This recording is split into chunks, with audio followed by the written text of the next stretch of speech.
WWE raw episode ഇന്ന് ബെൽജിയമിലാണ് നടന്നത്. അതുകൊണ്ട് തന്നെ റോ എപ്പിസോഡ് ടെലികാസ്റ്റ് ചെയ്തത് രാത്രി 12:30-നാണ്.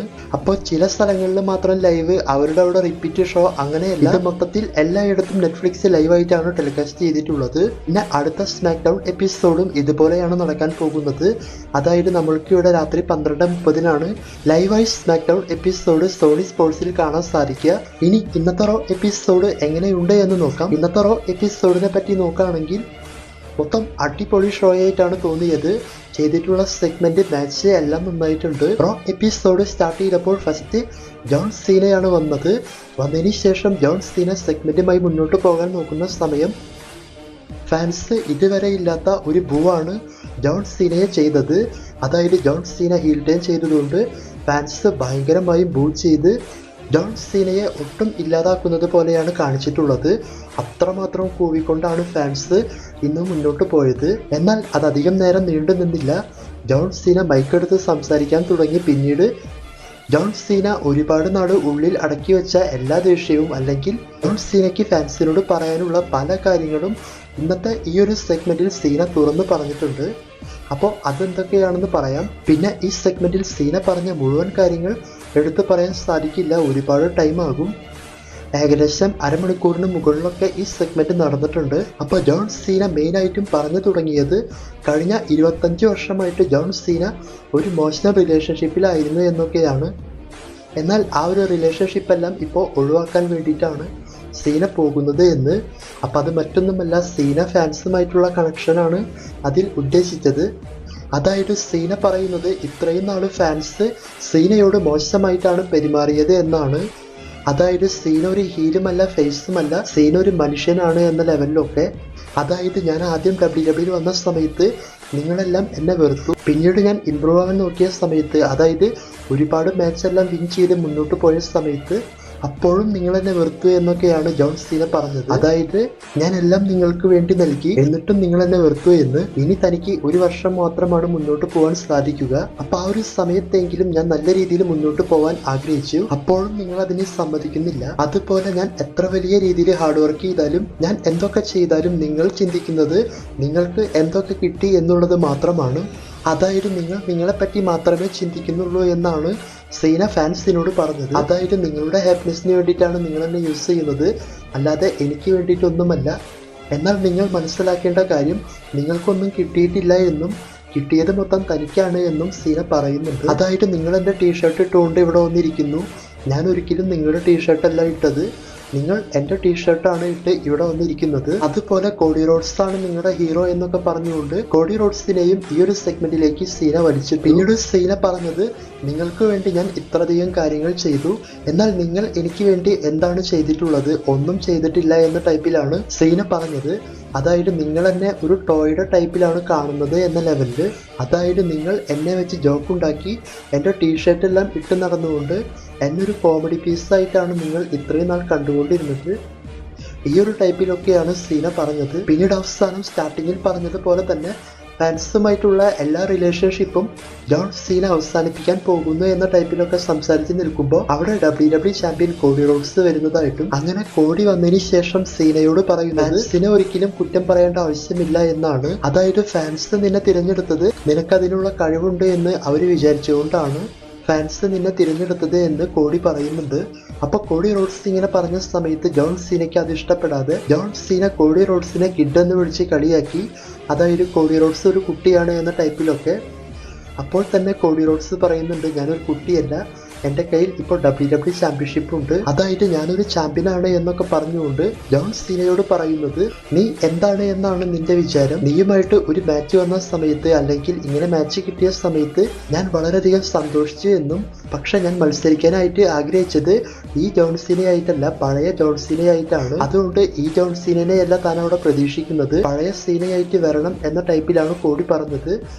അപ്പോൾ ഇത്തരത്തിൽ പറഞ്ഞുകൊണ്ട് കോഡി റോഡ്സ് അവിടെ നിന്നും ഇറങ്ങിപ്പോയി. അപ്പോൾ ശരിക്കും കോഡി റോഡ്സ് ഇങ്ങനെയല്ല പറഞ്ഞിട്ടുള്ളത്, പറയാൻ പറ്റാത്ത ചില വേർഡെല്ലാം അതിൽ യൂസ് ചെയ്തിട്ടുണ്ട്. അപ്പോൾ ഈ ഒരു സെഗ്മെന്റിൽ കോഡി ഇങ്ങനെ പറഞ്ഞ് റിങ്ങോട്ട് പോയതിന് ശേഷം സീന മൈക്കെടുത്ത് വീണ്ടും സംസാരിക്കും എന്ന് വിചാരിച്ചാൽ സീന മൈക്കെല്ലാം റിങ്ങിൽ ഉപേക്ഷിച്ച് അവിടെ നിന്നും ഇറങ്ങിപ്പോയി.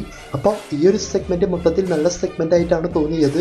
രണ്ടുപേരും അടിപൊളിയായി തന്നെ മുന്നോട്ട് കൊണ്ടുപോയിട്ടുണ്ട്. പിന്നെ ഞാൻ സ്റ്റാർട്ടിങ്ങിൽ പറഞ്ഞതുപോലെ ജോൺ സീന ഇത്രയും നാൾ ഉള്ളിൽ കൂട്ടിവെച്ച എല്ലാത്തിനുമുള്ള മറുപടി ഫാൻസിനോട് പറഞ്ഞിട്ടുണ്ട്. അതായത് ജോൺ സീനയെ പല ടൈമിൽ ഫാൻസ് ബൂ ചെയ്തിട്ടുണ്ട്, കളിയാക്കിയിട്ടുണ്ട്. ചില വളർന്നു വരുന്ന റെസ്റ്റേഴ്സിനെ പ്രൊമോട്ട് ചെയ്യുമ്പോൾ പോലും ഭയങ്കരമായി കളിയാക്കിയിട്ടുണ്ട്. പിന്നെ റോ 12 കണ്ടതിന് ശേഷമാണ് ഞാൻ റെക്കോർഡ് ചെയ്യുന്നത് വോയിസ്. മാക്സിമം ലൈക്ക് അടിച്ച് സപ്പോർട്ട് ചെയ്യുക. പറ്റാണെങ്കിൽ മാക്സിമം റിവ്യൂ നേരത്തെ ചെയ്യാൻ വേണ്ടിയിട്ട് ശ്രമിക്കാം. കാരണം എല്ലായിടത്തും ലൈവ് ആയതുകൊണ്ട് ഫോട്ടോസ് പെട്ടെന്ന് തന്നെ കിട്ടാൻ ചാൻസ് ഉണ്ട്. അതിനുശേഷം റോ എപ്പിസോഡിൽ ഫസ്റ്റ് നടന്ന match penta versus Luffy Kaiser ഇവർക്ക് തമ്മിലുള്ള നോ ഹോൾഡ് ബാരിഡ് മാച്ചാണ്. അപ്പോൾ ഈ മാച്ചിനെ പറ്റി നോക്കുമ്പോൾ നല്ല അടിപൊളി മാച്ചായിട്ടാണ് തോന്നിയത്. രണ്ടുപേരുടെയും പെർഫോമൻസ് ഈ മാച്ചിൽ നന്നായിട്ടുണ്ട്. മാച്ചിന്റെ പകുതിക്ക് വെച്ചുകൊണ്ട് പെൻഡയെ ചെയർ ഷോട്ട് എല്ലാം ചെയ്യുന്നുണ്ടായിരുന്നു ലൂഫി കൈസർ. അതുപോലെ അവസാനം പെൻഡ ചെയർ ഷോട്ട് ചെയ്യാൻ നോക്കിയ സമയത്ത് ലൂഫി കൈസർ പറയുന്നുണ്ട്, എന്നെ ചെയർ ഷോട്ട് ചെയ്യരുത്, നീ ഈ മാച്ച് വിൻ ചെയ്തു എന്ന്. അതായത് ഇത്തരത്തിൽ പറഞ്ഞുകൊണ്ട് ചീറ്റ് ചെയ്യാൻ നോക്കി. പക്ഷെ അത് വർക്കായില്ല. കാരണം പെൻഡ ഒരു അവസരം കിട്ടിയ സമയത്ത് വീണ്ടും ചെയർ ഷോട്ട് ചെയ്ത് മിഡിൽ റോപ്പിൽ നിന്നും ചെയറിന്റെ മുകളിലേക്ക് ഒരു കനേഡിയൻ ഡിസ്ട്രോയർ ചെയ്തുകൊണ്ട് പെൻഡ ലൂഫി കൈസറിനെ അറ്റാക്ക് ചെയ്തു. ശേഷം പെൻഡ ഡ്രൈവർ ഫിനിഷർ ചെയ്തുകൊണ്ട് ഈ മാച്ചിൽ പെൻഡയാണ് വിൻ ചെയ്തത്. അപ്പോൾ ഈ മാച്ച് മൊത്തത്തിൽ നല്ല മാച്ചായിട്ടാണ് തോന്നിയത്. പിന്നീട് ആങ്കർ വന്നുകൊണ്ട് പെൻഡയോട് ചോദിക്കുന്നുണ്ട് റെസൽമേനിയ പ്ലാൻ എങ്ങനെയാണ്. അപ്പോൾ പെൻഡ പറഞ്ഞിട്ടുള്ളത് താൻ IC ചാമ്പ്യൻഷിപ്പിന്റെ പുറകെ പോകുന്നു, അല്ലെങ്കിൽ IC ചാമ്പ്യൻഷിപ്പ് മാച്ചിനാണ് റെസൽമേനിയയിൽ മത്സരിക്കാൻ പോകുന്നത്. ഈ ഒരു ടൈപ്പിലൊക്കെയാണ്.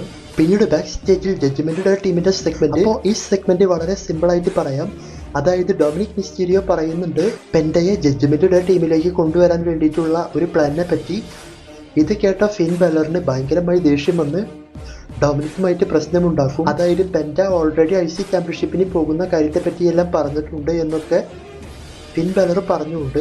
അതേസമയം ഡൊമിനിക് പറയുന്നുണ്ട് എനിക്കത് അറിയില്ലായിരുന്നു എന്ന ടൈപ്പിലൊക്കെ. അപ്പോൾ ഇതാണ് ഈ സെഗ്മെന്റ് കൊണ്ട് ഉദ്ദേശിച്ചത്. പിന്നീട് വുമൺസിന്റെ singles match Ivy Nile versus ടെക്കോ ടെക്കായി ഇവർക്ക് തമ്മിലാണ് ഈ മാച്ച് നടന്നത്. ഈ മാച്ച് അത്യാവശ്യം കുഴപ്പമില്ലാതെയാണ് മുന്നോട്ട് പോയത്. മാച്ചിന്റെ പകുതിക്ക് വെച്ച് chat cable and creed brothers എല്ലാം വന്നുകൊണ്ട് ഐവി ലൈനിനെ സപ്പോർട്ട് ചെയ്യാൻ നോക്കുന്ന സമയത്ത് റൈ മിസ്റ്റീരിയോ ഡ്രാഗൺ ലീ വന്ന് ഇവരെ അറ്റാക്ക് ചെയ്യുന്നതായിട്ടും ശേഷം ചാറ്റ് കേബിൾ ഫാൻസിന്റെ ഇടയിൽ കൂടെ ഓടി രക്ഷപ്പെടുന്നതായിട്ടെല്ലാം കാണിച്ചിരുന്നു. ഈ ഒരു അവസരം ഉപയോഗിച്ചുകൊണ്ട് ഡെക്കോടെക്കായ് ഐവി നെയിലിന് GTK ഫിനിഷർ കൊടുത്തുകൊണ്ട് ഈ മാച്ചിൽ ഡെക്കോടെക്കായാണ് വിൻ ചെയ്തത്. പിന്നീട് റെസൽമേനിയയിൽ നടക്കാൻ പോകുന്ന വുമൺസ് വേൾഡ് ചാമ്പ്യൻഷിപ്പിന്റെ contract signing segment women's world champion Iyo Sky versus Bianca Belair ഇവർക്കാണ് ഈ സെഗ്മെന്റ് നടന്നത്.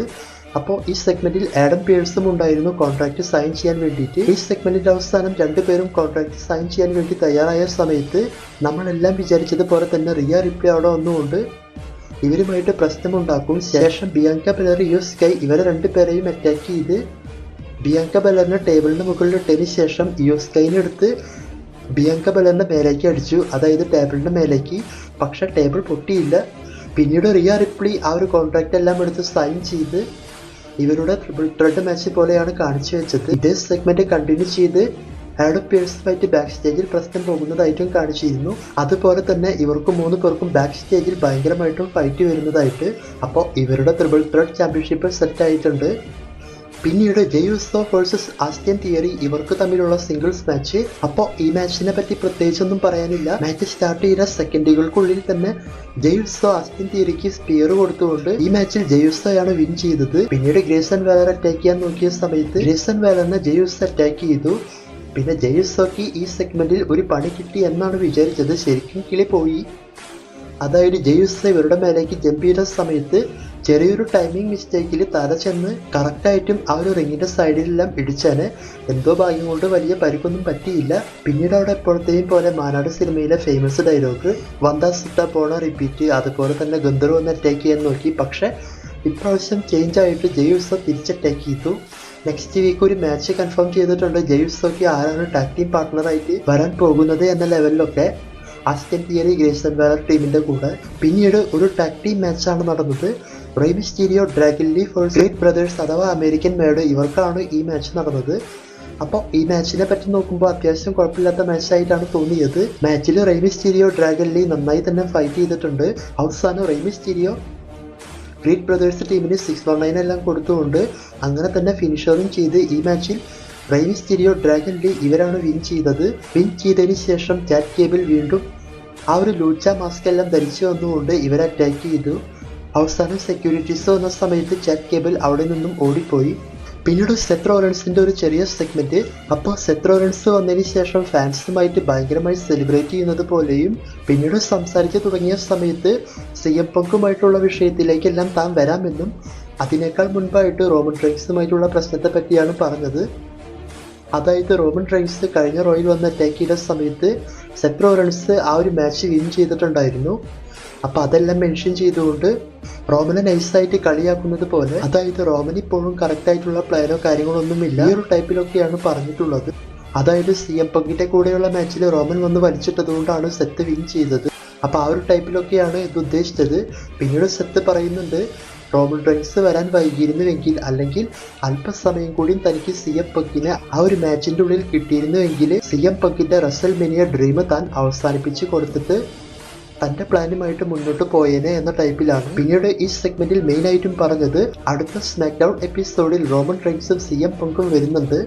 അപ്പോൾ അവിടെ സെത്ത് റോളൻസ് വരാൻ പോകുന്ന കാര്യത്തെ പറ്റിയൊക്കെയാണ്. അപ്പോൾ അടുത്ത സ്മാക്ക് ഡൗൺ പ്രൊമോട്ട് ചെയ്യാൻ അല്ലെങ്കിൽ ഇവരുടെ സെഗ്മെന്റ് പ്രൊമോട്ട് ചെയ്യാനാണ് മെയിനായിട്ടും ഈ സെഗ്മെന്റ് വെച്ചത്. പിന്നീട് സെത്ത് വീണ്ടും ഫാൻസുമായി സെലിബ്രേറ്റ് ചെയ്ത് അവിടെ നിന്നും പോയി. പിന്നീട് ബാക്ക് സ്റ്റേജിൽ AJ സ്റ്റൈൽസിന്റെ ഇന്റർവ്യൂ കാണിച്ചു. അപ്പോൾ AJ സ്റ്റൈൽസിനോട് ലോഗൻ പോളുമായിട്ടുള്ള മാച്ചിനെ പറ്റിയെല്ലാം ചോദിക്കാൻ തുടങ്ങുമ്പോൾ അവിടെ കെരിയൻ ക്രോസ് AJ സ്റ്റൈൽസിന്റെ പോലെ തന്നെ മുടിയെല്ലാം വെച്ച് വന്നുകൊണ്ട് AJ സ്റ്റൈൽസുമായിട്ട് ഒരു സ്പാർക്ക് ഉണ്ടാക്കാൻ നോക്കും. അതായത് ലോഗൻ പോളിനെ പറ്റി പറഞ്ഞ് ലോഗൻ പോൾ ചുരുങ്ങിയ സമയം കൊണ്ട് തന്നെ WWE ഒരുവിധം എല്ലാം നേടിയെന്നും എന്നാൽ AJ സ്റ്റൈൽസിന് അതെല്ലാം നേടാൻ ഏകദേശം 17 വർഷമെല്ലാം എടുത്തു എന്ന ടൈപ്പിലൊക്കെ കെരിയൻ ക്രോസ് പറഞ്ഞു തുടങ്ങുന്നുണ്ട്. അപ്പോൾ തന്നെ AJ സ്റ്റൈൽസ് അത് തടഞ്ഞുകൊണ്ട് അവിടെ നിന്നും പോകും. പിന്നീട് കെരിയൻ ക്രോസ് സ്കാർലറ്റിനോട് പറയുന്നുണ്ട് നമ്മുടെ പ്ലാൻ ഇപ്പോൾ വർക്കൗട്ട് ആവുന്നുണ്ട് എന്ന ടൈപ്പിലൊക്കെ. എന്താണ് ഉദ്ദേശിക്കുന്നത് എന്ന് പിടികിട്ടുന്നില്ല. അതിനുശേഷം റോ എപ്പിസോഡ് മെയിനായി നടന്നത് ഇന്റർ കോണ്ടിനെന്റൽ ചാമ്പ്യൻഷിപ്പ് മാച്ചാണ്. ഈ മാച്ച് നടന്നത് IC ചാമ്പ്യനായ brown breaker versus fin Balor ഇവർക്ക് തമ്മിലാണ്. അപ്പോൾ ഈ മാച്ചിനെ പറ്റി നോക്കുമ്പോൾ നല്ല അടിപൊളി മാച്ചായിട്ടാണ് ഈ മാച്ച് തോന്നിയത്. രണ്ടു പേരുടെയും പെർഫോമൻസ് ഭയങ്കരമായിട്ടുണ്ട്. അതും റിങ്ങിന് പുറത്തെല്ലാം പോയി ഇവർ ഫൈറ്റ് ചെയ്ത് നല്ല ഇൻട്രസ്റ്റിംഗ് ആക്കിയിട്ട് മാച്ച് മുന്നോട്ട് കൊണ്ടുപോയിട്ടുണ്ട്. മാച്ചിൻ്റെ അവസാനത്തിൽ ബ്രോൺ ബ്രേക്കർ ഏകദേശം വിൻ ചെയ്യാൻ പോകുന്ന സമയത്ത് കാർലിറ്റോ ഡൊമിനിക് മിസ്റ്റീരിയോ എല്ലാം വന്നുകൊണ്ട് ഫിൻ ബാലറിനെ ഹെൽപ്പ് ചെയ്യാൻ നോക്കുന്നുണ്ട്. ആ സമയം ഫിൻ ബാലർ റോൾപീനൊക്കെ ചെയ്തു എങ്കിലും വിൻ ചെയ്യാൻ സാധിച്ചില്ല. അങ്ങനെ മാച്ചിന്റെ അവസാനം റെഫറിയുടെ ശ്രദ്ധ തെറ്റിക്കാനായിട്ടെല്ലാം കാർലിറ്റോനെ വിട്ടതിന് ശേഷം ഡൊമിനിക് മിസ്റ്റീരിയോ റിങ്ങിൽ കയറിക്കൊണ്ട് സെക്കൻഡ് റോപ്പിൽ നിന്ന് ബ്രോൺ ബ്രേക്കറിനെ തട്ടിയിടാൻ നോക്കിയ സമയത്ത് റോപ്പിലുണ്ടായിരുന്ന ഫിൻ ബാലറിനെ അത് ഭയങ്കരമായിട്ട് ബാധിച്ചു. അതായത് ഡൊമിനിക്കെ സഹായിക്കാൻ നോക്കിയ സമയത്ത് അത് ഫിൻ ബാലറിന് തന്നെ ഉപദ്രവമായി മാറി. പിന്നീട് ഈ ഒരു അവസരം ഉപയോഗിച്ച് ബ്രോൺ ബ്രേക്കർ റിങ്ങിലേക്ക് വലിച്ചിട്ടതിന് ശേഷം സ്പിയർ ഫിനിഷർ ചെയ്ത് ഈ മാച്ചിൽ ബ്രോൺ ബ്രേക്കർ ആണ് വിൻ ചെയ്ത് സ്റ്റിൽ IC ചാമ്പ്യനായത്. ഇനി ഒരു സത്യം പറയുകയാണെങ്കിൽ ആദ്യമായിട്ടാണ് ഒരു മാച്ച് കണ്ട സമയത്ത് ഫിൻ ബാലർ ഒട്ടും ജയിക്കാൻ പാടില്ല, ഈ മാച്ചിൽ തോൽക്കണം എന്ന വിചാരത്തിൽ കണ്ടൊരു മാച്ചാണ് ഇത്. അതിന്റെ കാരണം എന്നെ പോലെ തന്നെ നിങ്ങൾക്കും അറിയാം, ആ ഒരു നശിച്ച ടീമിൽ നിന്നും പോകാനായിട്ട് ഇതല്ലാതെ വേറൊരു വഴിയില്ല. എന്തായാലും ഇതെല്ലാം വെച്ചുകൊണ്ട് ഇനി ഇവർക്ക് സ്പാർക്ക് ഉണ്ടാകും. പിന്നെ ഈ സെഗ്മെന്റ് മാച്ച് കഴിഞ്ഞതിന് ശേഷം ഒരു കിടിലൻ ഐറ്റം ചെയ്തിട്ടുണ്ടായിരുന്നു. അതായത് ഡൊമിനിക് കാർലിറ്റോ ഇവരെല്ലാം ചേർന്ന് ബ്രോൺ ബ്രേക്കറിനെ അറ്റാക്ക് ചെയ്യുന്ന സമയത്ത് പെൻഡ വന്ന് ബ്രോൺ ബ്രേക്കറിനെ സേവ് ചെയ്യുന്നതായിട്ടും ബ്രോൺ ബ്രേക്കർ കാർലിറ്റോയ്ക്ക് സ്പിയർ കൊടുത്തുകൊണ്ട് ഇവര് രണ്ടുപേരും ചാമ്പ്യൻഷിപ്പ് എല്ലാം കൈമാറിക്കൊണ്ട് ഒരു സെഗ്മെന്റ് ഒക്കെ കാണിച്ചു. അതെല്ലാം അടിപൊളിയായിട്ടുണ്ട്. അപ്പോൾ റസൽമേനിയയിൽ ഇവരുടെ മാച്ചാണ് സെറ്റ് ആവാൻ പോകുന്നത്. അപ്പോൾ ഇതൊക്കെയാണ് റോ എപ്പിസോഡിനെ പറ്റി പറയാനായിട്ടുള്ളത്. അടുത്ത റോ എപ്പിസോഡ് അടിപൊളി ഷോ ആയിട്ടാണ് തോന്നിയത്. നിങ്ങളുടെ അഭിപ്രായം കമന്റ് ചെയ്യുക, മാക്സിമം ലൈക്ക് അടിച്ച് സപ്പോർട്ട് ചെയ്യുക. Thanks for watching.